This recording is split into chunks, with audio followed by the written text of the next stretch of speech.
എല്ലാവർക്കും നമസ്കാരം. ഞാൻ ഡോക്ടർ വിഷ്ണു സതീഷ്. 6 മുതൽ 8 മണിക്കൂർ വരെ ഉറങ്ങുന്നത് നമ്മുടെ ശരീരത്തിന് ഒരുപാട് ബെനിഫിറ്റ് നൽകും. അതായത് നമ്മുടെ എനർജി ലെവൽസ് വർദ്ധിക്കും, നമുക്ക് നല്ലൊരു ഉന്മേഷം ഉണ്ടാവും, ശരീരത്തിൻ്റെ പ്രതിരോധ ശക്തി കൂട്ടും, അങ്ങനെ ഒരുപാട് ബെനിഫിറ്റ്സ് ഉണ്ട്. പക്ഷേ 6, 7, 8 മണിക്കൂർ ഉറങ്ങിയതിന് ശേഷവും കറക്റ്റായിട്ട് ഭക്ഷണം കഴിച്ചതിന് ശേഷം ചില ആൾക്കാർ പറയുന്നൊരു കംപ്ലയിൻ്റ് ഉണ്ട്. ക്ഷീണമാണ്, എന്ത് ചെയ്താലും ക്ഷീണമാണ്. രാവിലെ എണീറ്റ് കഴിഞ്ഞാൽ തന്നെ ഒന്നും ചെയ്യാനുള്ളൊരു ഉന്മേഷമില്ല, വളരെയധികം ഫറ്റിഗ്ഡ് ആണ് ശരീരം. നമുക്ക് ചിന്തിക്കുന്ന കാര്യത്തിലൊരു വ്യക്തതയില്ല, ഒരു മെൻ്റൽ ക്ലാരിറ്റിയുടെ കുറവ്, ഒരു വർക്ക് ചെയ്ത് കഴിയുമ്പോൾ ഒരു വ്യക്തതയില്ലാതെ വർക്ക് ചെയ്യേണ്ടി വരുന്നൊരവസ്ഥ. ഇങ്ങനെയുള്ള കംപ്ലയിൻറ്റ്സ് പലരും പറയാറുണ്ട്. സോ എന്തുകൊണ്ടാണ് നിങ്ങൾക്കൊരു എപ്പോഴും ക്ഷീണം ഉണ്ടാകുന്നത്, അല്ലെങ്കിൽ ഈ ഫെറ്റിഗ് എന്ന് പറയുന്ന ഒരു കണ്ടീഷൻ എന്തുകൊണ്ടാണ് നമ്മുടെ ശരീരത്തിൽ ഉണ്ടാകുന്നത് എന്നതിൻ്റെ ചില റീസൺസാണ് ഞാൻ ഈ വീഡിയോയിൽ എക്സ്പ്ലെയിൻ ചെയ്യുന്നത്. ക്ഷീണം ഉണ്ടാകാനുള്ള ആദ്യത്തെ കാരണം എന്ന് പറയുന്നത് ഒരു ഹോർമോണാണ്, ഇൻസുലിൻ എന്ന് പറയുന്ന ഹോർമോൺ. നമുക്കറിയാം, ഇൻസുലിൻ കുറഞ്ഞു കഴിഞ്ഞാൽ പ്രമേഹം എന്ന് പറയുന്നൊരു കണ്ടീഷൻ വരും, ഒരു അസുഖം വരും. അതുപോലെ തന്നെ ഇൻസുലിൻ കൂടിക്കഴിഞ്ഞാലും, ഇപ്പോൾ ശരിക്കും പറഞ്ഞു കഴിഞ്ഞാൽ ഇൻസുലിൻ കൂടുതലുള്ളത് കൊണ്ടാണ് പ്രമേഹം വരുന്നത്. അതായത് ഇൻസുലിൻ റെസിസ്റ്റൻസ് എന്ന് പറയുന്നൊരു കണ്ടീഷനാണ് പ്രമേഹം, അതുപോലെ തന്നെ സ്ത്രീകളിലുണ്ടാകുന്ന PCOD, ഈ ഗർഭാശയത്തിൽ മുഴയുണ്ടാകുന്ന കണ്ടീഷൻസ്, ഇങ്ങനെയുള്ള അസുഖങ്ങൾ ഉണ്ടാക്കുന്നത് ഇൻസുലിൻ റെസിസ്റ്റൻസ് എന്ന് പറയുന്ന ഒരു കണ്ടീഷനാണ്. എന്താണ് ഈ ഇൻസുലിൻ റെസിസ്റ്റൻസ്? നമ്മുടെ ശരീരത്തിൽ ഇൻസുലിൻ്റെ അളവ് കൂടുന്നു. എന്തുകൊണ്ടാണ് ഇൻസുലിൻ്റെ അളവ് കൂടുന്നത്? ഉദാഹരണത്തിന്, നമ്മൾ ഭക്ഷണം കഴിച്ചു കഴിഞ്ഞാൽ, ഇപ്പോൾ നമ്മൾ ചോറ്, ചപ്പാത്തി അങ്ങനെയുള്ള ഭക്ഷണങ്ങൾ കഴിച്ചു കഴിഞ്ഞാൽ നമ്മുടെ ശരീരത്തിൽ ഗ്ലൂക്കോസിൻ്റെ അളവ് വർദ്ധിക്കും. സോ ഈ വർദ്ധിച്ചിരിക്കുന്ന ഈ ഗ്ലൂക്കോസിനെ കോശങ്ങളുടെ അകത്തോട്ട് കൊണ്ടുപോകാൻ സഹായിക്കുന്ന ഹോർമോണാണ് ഇൻസുലിൻ. സോ ഈ ഇൻസുലിൻ ഈ ഗ്ലൂക്കോസിനെ എടുത്തിട്ട് കോശങ്ങളുടെ അകത്തോട്ട് കൊണ്ടുപോകും. പക്ഷേ ഇൻസുലിൻ റെസിസ്റ്റൻസിൽ എന്താ സംഭവിക്കുന്നത്? ഈ ഇൻസുലിൻ കോശങ്ങളുടെ അകത്തോട്ട് കയറി പോകാൻ പറ്റുന്നില്ല, അവിടെ ഒരു റെസിസ്റ്റൻസ് ഉണ്ട്, അല്ലെങ്കിൽ ആ ഡോറ് ബ്ലോക്ക്ഡ് ആണ്. അങ്ങനെ വരുമ്പോൾ എന്താ സംഭവിക്കുക? ഈ ഇൻസുലിനും ഗ്ലൂക്കോസും രണ്ടും ബ്ലഡിൽ തന്നെ, രക്തത്തിൽ തന്നെ കെട്ടിക്കിടക്കും. അതായത് നമ്മളൊരു പഴഞ്ചൊല്ല് പറയാറുണ്ടല്ലോ, വെള്ളം വെള്ളം സർവത്ര തുള്ളി കുടിക്കാനില്ലത്ര എന്നൊരു കണ്ടീഷനാണ് ഇവിടെ വരുന്നത്. അതായത് ശരീരത്തിൽ ഒരുപാട് ഗ്ലൂക്കോസും ഇൻസുലിനും കൂടിക്കൊണ്ടിരിക്കുകയാണ്, പക്ഷേ കോശങ്ങളുടെ അകത്ത് ഒട്ടും തന്നെ അവൈലബിലിറ്റി ഇല്ല. അപ്പോൾ കോശങ്ങളുടെ അകത്ത് ഗ്ലൂക്കോസ് കിട്ടിയില്ലെങ്കിൽ എനർജി ഉൽപ്പാദിപ്പിക്കാൻ പറ്റില്ല, ആൾക്കാർക്ക് വളരെയധികം ക്ഷീണം അനുഭവപ്പെടും. സോ ഈ ഇൻസുലിൻ റെസിസ്റ്റൻസ് എന്ന് പറയുന്ന ഈ ഒരു കണ്ടീഷൻ ഉണ്ടായിക്കഴിഞ്ഞാൽ അതിഭയങ്കരമായിട്ടുള്ള ഫറ്റിഗ്നെസ് ശരീരത്തിലുണ്ടാകും.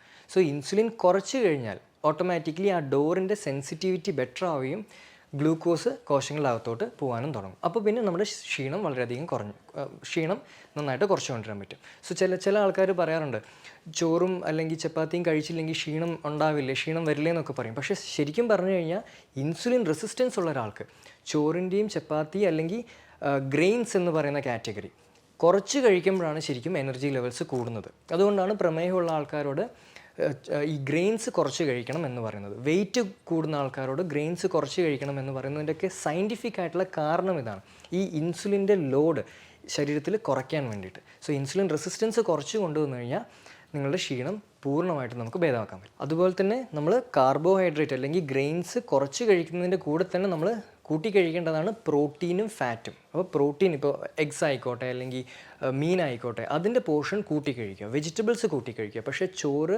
ചപ്പാത്തി, റാഗി ഇങ്ങനെയുള്ള ധാന്യങ്ങൾ, ഗ്രെയിൻസിൻ്റെ അളവ് നന്നായിട്ട് കുറയ്ക്കുക.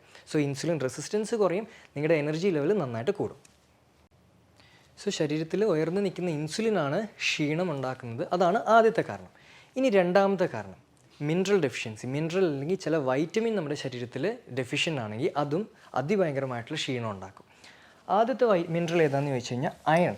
നമ്മുടെ ശരീരത്തിൽ അയറൺ കണ്ടൻറ്റ് കുറഞ്ഞു കഴിഞ്ഞാൽ, അതായത് അനീമിയ എന്ന് പറയുന്നൊരു കണ്ടീഷൻ ഉണ്ടായിക്കഴിഞ്ഞാൽ, അനീമിയ ഉള്ളവരോട് ചോദിച്ചാൽ തന്നെ അവർ പറയുന്നൊരു കാര്യമുണ്ട്, ക്ഷീണമാണ്, എപ്പോഴും ക്ഷീണമാണ്, ഏത് സമയം കിടന്നുറങ്ങണം എന്നുള്ളൊരു ടെൻഡൻസിയാണ് അവർക്കുണ്ടാകുന്നത്. കുറച്ച് നടന്നു കഴിഞ്ഞാൽ തന്നെ നെഞ്ചിടിപ്പ്, ക്ഷീണം, ഇങ്ങനെയുള്ള സിംറ്റംസ് ഒരുപാട് അവർ പറയും. ഇതിൻ്റെ കാരണം എന്താണെന്ന് വെച്ച് കഴിഞ്ഞാൽ, നമ്മുടെ ശരീരത്തിൽ അയണിൻ്റെ കണ്ടൻറ്റ് കുറഞ്ഞു കഴിഞ്ഞാൽ നമ്മുടെ കോശങ്ങളിലേക്കുള്ള ഓക്സിജൻ്റെ ലഭ്യത കുറയും. ഓക്സിജൻ്റെ ലഭ്യത ഇല്ലെങ്കിൽ ശരീരത്തിൽ എനർജി പ്രൊഡക്ഷൻ ഉണ്ടാവില്ല, അത് ക്ഷീണത്തിലോട്ട് ലീഡ് ചെയ്യും. സോ അനീമിയ അല്ലെങ്കിൽ അയൺ ഡെഫിഷ്യൻസി ഉള്ളവർ അയൺ കണ്ടൻറ്റ് ശരീരത്തിൽ കൂട്ടുന്നത് വളരെ ഇമ്പോർട്ടൻ്റ് ആണ് ക്ഷീണം മറികടക്കാൻ വേണ്ടിയിട്ട്. സോ അതിന് കൂടുതലായിട്ട് നമ്മൾ റെഡ് കളറായിട്ടുള്ള ഫ്രൂട്ട്സ് അധികം നമ്മുടെ ശരീരത്തിൽ നമ്മുടെ ഡയറ്റിൽ കൂടുതൽ ഇൻക്ലൂഡ് ചെയ്യുക. പ്രത്യേകിച്ച് ഈ പോമോഗ്രാനറ്റ്, വാട്ടർമെലൺ. ഹീമോഗ്ലോബിൻ ലെവൽസ് കൂട്ടാൻ വേണ്ടിയിട്ട് വീറ്റ് ഗ്രാസ് ജ്യൂസ് ഡെയിലി ഒരു ടീസ്പൂൺ അല്ലെങ്കിൽ 2 ടീസ്പൂൺ വീറ്റ് ഗ്രാസ് ജ്യൂസ് വെള്ളത്തിൽ മിക്സ് ചെയ്ത് കഴിക്കുന്നതും വളരെ വളരെ എഫക്റ്റീവാണ്. ഇനിയിപ്പോൾ സപ്ലിമെൻറ്റേഷനാണ് ചെയ്യുന്നതെങ്കിൽ നിങ്ങൾ അയൺ കണ്ടൻറ്റ് കൂട്ടേണ്ട സപ്ലിമെൻറ്റിനെയാണ് ലാക്ടോഫെറിൻ എന്ന് പറയുന്നത്. ഒരു 500 mg ലാക്ടോഫെറിൻ കഴിക്കുന്നത് പെട്ടെന്ന് തന്നെ നമ്മുടെ ശരീരത്തിൽ അയൺ കണ്ടൻറ്റ് അല്ലെങ്കിൽ ഫെറിറ്റിൻ കണ്ടൻറ്റ് വർദ്ധിപ്പിക്കാൻ സഹായിക്കും. രണ്ടാമത്തെ മിനറലാണ് മഗ്നീഷ്യം. സോ ഈ ക്ഷീണമുള്ളവർ അറിയേണ്ട മറ്റൊരു കാര്യമാണ്, നമ്മുടെ ശരീരത്തിൽ കോശങ്ങളുടെ അകത്ത് എനർജി പ്രൊഡ്യൂസ് ചെയ്യുന്ന ഒരു ഫാക്ടറി ഉണ്ട്. അതിനെ പറയുന്ന പേരാണ് മൈറ്റോകോൺട്രിയ. അപ്പോൾ നമ്മൾ കഴിക്കുന്ന ഭക്ഷണത്തിൽ നിന്നുണ്ടാകുന്ന ഗ്ലൂക്കോസ് കോശങ്ങളുടെ അകത്തെത്തി മൈറ്റോകോൺട്രിയയിൽ വെച്ചിട്ടാണ് എനർജി ആയിട്ട് കൺവേർട്ട് ആവുന്നത്. സോ ഈ മൈറ്റോകോൺട്രിയയിൽ വെച്ചിട്ട് ശരീരം എനർജി പ്രൊഡ്യൂസ് ചെയ്യണമെങ്കിൽ നമുക്ക് വേണ്ട ഒരു മിനറലാണ് മഗ്നീഷ്യം. സോ മഗ്നീഷ്യം ശരീരത്തിലില്ലെങ്കിൽ നമുക്ക് ഈ എനർജി പ്രൊഡക്ഷൻ നടക്കില്ല. അതായത് ATP എന്ന് പറയുന്ന എനർജി പ്രൊഡക്ഷൻ നടക്കില്ല. അതും ക്ഷീണത്തിലോട്ട് ലീഡ് ചെയ്യും. അത് ഭയങ്കരമായിട്ടുള്ള ഫെറ്റിഗ് ശരീരത്തിൽ ഉണ്ടാക്കും. സോ മഗ്നീഷ്യം ഡെഫിഷ്യൻസി ഉണ്ടെങ്കിൽ നമുക്ക് ക്ഷീണം ഉണ്ടാകും. അതാണ് second mineral. So magnesium rich ആയിട്ടുള്ള ഭക്ഷണങ്ങൾ അല്ലെങ്കിൽ മഗ്നീഷ്യം സപ്ലിമെൻറ്റേഷൻ ചെയ്യുന്നത് വളരെ എഫക്റ്റീവാണ്. ഏറ്റവും ബെസ്റ്റ് റിച്ച് ആയിട്ടുള്ള മഗ്നീഷ്യം അടങ്ങിയിട്ടുള്ളൊരു ഭക്ഷണമാണ് ചീര. സോ ചീര കൂടുതൽ ഇൻക്ലൂഡ് ചെയ്യുന്നത് നമുക്ക് മഗ്നീഷ്യം ശരീരത്തിൽ ഇൻക്രീസ് ചെയ്യാൻ വളരെ വളരെ ഹെൽപ്ഫുൾ ആയിരിക്കും. ഇനി മൂന്നാമത്തതാണ് വൈറ്റമിൻ B12 എന്ന് പറയുന്ന വൈറ്റമിൻ. സോ ന്യൂറോളജിക്കൽ കണ്ടീഷനുള്ളവർക്ക്, അതായത് നാഡീ സംബന്ധമായിട്ടുള്ള അസുഖങ്ങളുള്ളവർക്ക് വൈറ്റമിൻ B12 വളരെ ഇമ്പോർട്ടൻ്റ് ആണ്. നമ്മുടെ ബ്രെയിനിൻ്റെ ഫങ്ഷൻ ഹെൽപ്പ് ചെയ്യുന്നത് വൈറ്റമിൻ B12 ആണ്. സോ B12 ഡെഫിഷ്യൻസി ഉണ്ടായിക്കഴിഞ്ഞാൽ നമ്മുടെ കയ്യിലും കാലിലും ഒരു മരവിപ്പ് അല്ലെങ്കിൽ ഒരു നമ്മൾ സൂചി എടുത്തിട്ട് ഒരു പ്രിക്ക് ചെയ്യുന്ന പോലെ, കുത്തുന്ന പോലുള്ളൊരു സിംറ്റംസ് ഒക്കെ നമുക്ക് ഫീൽ ചെയ്യാറുണ്ട്. അതേപോലെ തന്നെ നെർവിനുള്ള ന്യൂട്രിയൻ്റാണ്, അതായത് നമ്മുടെ നാഡി വ്യവസ്ഥയ്ക്കുള്ള ന്യൂട്രിയൻ്റാണ് vitamin B12. So vitamin B12 deficiency ഉണ്ടായിക്കഴിഞ്ഞാൽ അതിഭയങ്കരമായിട്ടുള്ള ക്ഷീണത്തിലോട്ട് അത് ലീഡ് ചെയ്യും. സോ വൈറ്റമിൻ B12 ശരീരത്തിൽ ഇമ്പ്രൂവ് ചെയ്യുക. അതിപ്പോൾ സപ്ലിമെൻറ്റ് ഫോമിലാണെങ്കിൽ മീഥൈൽ കൊബാലമൈൻ എന്ന് പറയുന്ന സപ്ലിമെൻ്റാണ് നമ്മൾ കഴിക്കേണ്ടത്.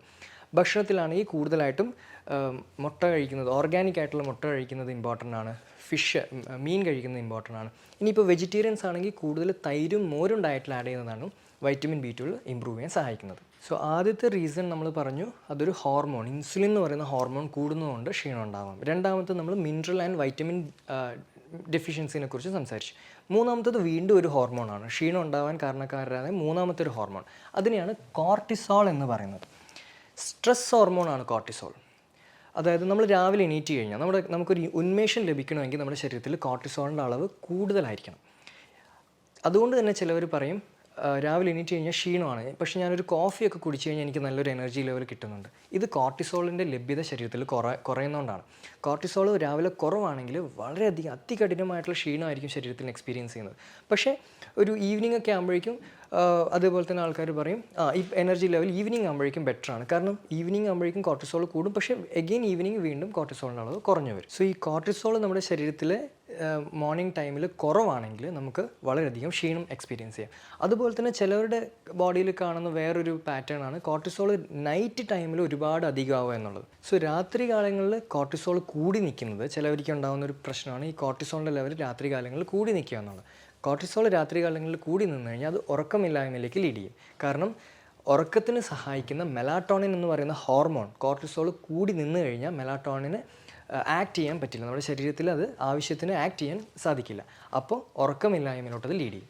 സോ ഈ കോർട്ടിസോൾ ഉണ്ടാകുന്ന വേരിയേഷൻ, ഈ up and down variation balance ചെയ്യാൻ സഹായിക്കുന്ന ഒരു നാച്ചുറൽ ആയിട്ടുള്ളൊരു ഔഷധ സസ്യമാണ് അശ്വഗന്ധ. സോ അതുകൊണ്ടാണ് അശ്വഗന്ധ കഴിക്കുന്നവർക്ക് ഉറക്കത്തിലുണ്ടാകുന്ന വേരിയേഷൻസ് ഇമ്പ്രൂവ് ആവുകയും അതുപോലെ തന്നെ അവരുടെ എനർജി ലെവലിൽ ഒരുപാട് ഇമ്പ്രൂവ്മെൻറ്റ് കിട്ടുകയും ചെയ്യുന്നത്. ഓക്കെ, സോ അങ്ങനെ 3 കാര്യങ്ങളാണ് മെയിനായിട്ടും പറയുന്നത്. ഒന്ന്, ഇൻസുലിൻ റെസിസ്റ്റൻസ്, ശരീരത്തിൽ ഇൻസുലിൻ എന്ന് പറയുന്ന ഹോർമോൺ കൂടുമ്പോഴുണ്ടാകുന്ന പ്രശ്നം ക്ഷീണത്തിലോട്ട് ലീഡ് ചെയ്യും. മിനറൽ ഡെഫിഷ്യൻസീസ് ഉണ്ടെങ്കിൽ ക്ഷീണം ഉണ്ടാവാൻ ചാൻസ് ഉണ്ട്. സ്ട്രെസ് ഹോർമോൺസിലുണ്ടാകുന്ന വ്യത്യാസവും ശരീരത്തിൽ സിവിയർ ആയിട്ടുള്ള ക്ഷീണം അല്ലെങ്കിൽ ഫെറ്റിഗ് എന്ന് പറയുന്ന അവസ്ഥയിലോട്ട് ലീഡ് ചെയ്യാനുള്ള ചാൻസസ് ഉണ്ട്. സോ നമ്മുടെ അസുഖം എന്താണെന്ന് കണ്ടുപിടിക്കുക, കറക്റ്റായിട്ടുള്ള ഡയഗ്നോസിസ് മനസ്സിലാക്കിയാൽ തന്നെ 50% ട്രീറ്റ്മെൻറ്റ് അവിടെ തന്നെ ഓവറാണ്. സോ നിങ്ങളുടെ ശരീരത്തിൽ ക്ഷീണം ഉണ്ടാവാനുള്ള കാരണം എന്താണ് എന്നത് കണ്ടുപിടിക്കുക എന്നുള്ളതാണ് ഏറ്റവും ഇമ്പോർട്ടൻ്റ് ആയിട്ടുള്ള കാര്യം. സോ ഒരുപാട് കാരണങ്ങളുണ്ടെങ്കിലും മെയിനായിട്ട് ഒരു 80% ആൾക്കാരിൽ കാണുന്ന 3 റീസണാണ് ഞാൻ മെയിനായിട്ട് ഇവിടെ ഡിസ്കസ് ചെയ്തിട്ടുള്ളത്. സോ ഈ കാരണം കണ്ടുപിടിച്ച് അതിന് കറക്റ്റായിട്ടുള്ള ട്രീറ്റ്മെൻറ്റ് കൊടുക്കുക എന്നുള്ളതാണ് ക്ഷീണം ഓവർകം ചെയ്യാൻ ഏറ്റവും ഇമ്പോർട്ടൻ്റ് ആയിട്ട് വേണ്ട കാര്യം എന്ന് പറയുന്നത്. ന്യൂട്രീഷൻ ശ്രദ്ധിക്കുക, ഹോർമോൺസിലുള്ള വ്യത്യാസങ്ങൾ ശ്രദ്ധിക്കുക, അതുപോലെ തന്നെ സ്ട്രെസ്സ് മാനേജ് ചെയ്യാൻ ശ്രദ്ധിക്കുക. ഇത് നമ്മൾ പ്രോപ്പറായിട്ട് ചെയ്തു കഴിഞ്ഞാൽ ക്ഷീണം എന്ന് പറയുന്ന ആ ഒരു കണ്ടീഷൻ നമുക്ക് പെട്ടെന്ന് തന്നെ ഓവർകം ചെയ്യാൻ പറ്റും. മറ്റൊരു വീഡിയോയുമായി കാണുന്നവരെല്ലാവർക്കും നന്ദി, നമസ്കാരം.